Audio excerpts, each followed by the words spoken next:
Career with Asha, Asha NGO নামে আমাদের দেশে যে পরিচিত একটি এনজিও আছে, সেই এনজিওর বর্তমানে একটি নিয়োগ বিজ্ঞপ্তি আছে, সেখানে আমরা দেখে নিই। এখানে দেখুন প্রথমে যে পদ আছে সেটি হচ্ছে ডিরেক্টর এইচআর, একটি মাত্র পদ আছে। এখানে এলিজিবিলিটি দেওয়া আছে post graduate from any recognised university, সেই সাথে অ্যাটলিস্ট 10 ইয়ার্স এক্সপিরিয়েন্স মাইক্রোফিন্যান্স অর্গানাইজেশনে কমপক্ষে 10 বছরের অভিজ্ঞতা থাকতে হবে। আর স্যালারি হবে কমপক্ষে 1.5 লাখ টাকা, 1,50,000 টাকা প্রতি মাসে। Higher salary can be offered to the more qualified and experience candidate. আর সর্বোচ্চ বয়স 45 বছর। এরপর আছে ডেপুটি ডাইরেক্টর, এখানে পদ আছে একটি, এখানেও যোগ্যতা প্রায় একই রকম, কিন্তু এখানে 8 বছরের অভিজ্ঞতা লাগবে।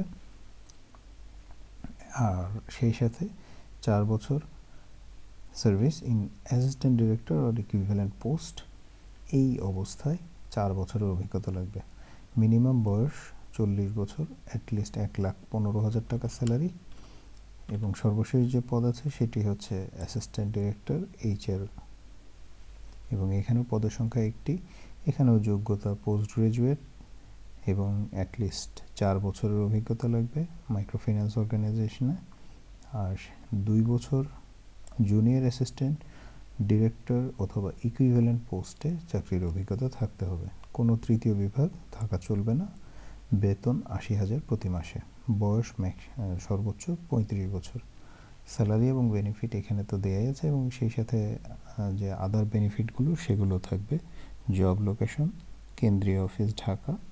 Condition and procedures to apply, এখানে কন্ডিশন প্রসিডিউর দেওয়া আছে যে মূলত আপনাদেরকে bdjobs.com এর মাধ্যমে আবেদন করতে হবে 7/1/2021, অর্থাৎ জানুয়ারির 7 তারিখ 2021 সাল, এই তারিখের মধ্যে আপনারা যারা আবেদন করতে চান তারা আবেদন করতে পারবেন bdjobs.com এর মাধ্যমে।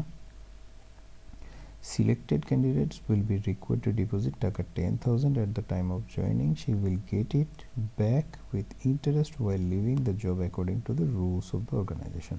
অর্থাৎ এটি একটি সিকিউরিটি মানি। অ্যামাউন্টটা খুব বেশি না, কারণ আপনাদের এই পদে যারা চাকরি করবেন তারা বেতনই পাবেন প্রায় 1 লাখ টাকা। একটি পদ আছে 1 লাখ টাকার কাছাকাছি, আর বাকিগুলো 1 লাখ টাকার উপরে। সেই ক্ষেত্রে মাত্র 10,000 টাকা এটা সিকিউরিটি মানির মতো ডিপোজিট রাখতে হবে, এবং এটি রিটায়ারমেন্ট বা যখন চাকরি ছেড়ে দেবেন তখন আবার এখানে টাকার সাথে সুদ সমেত ফেরত দিবে তারা। তো যে পর্যন্তই আশা এনজিওতে অভিজ্ঞ ব্যক্তি যারা আছেন, যারা আবেদন করতে চান, তারা জানুয়ারি 7 তারিখের মধ্যে আবেদন করবেন। সবাই ভালো এবং সুস্থ থাকবেন সেই কামনায় আজকের মতো বিদায় নিচ্ছি।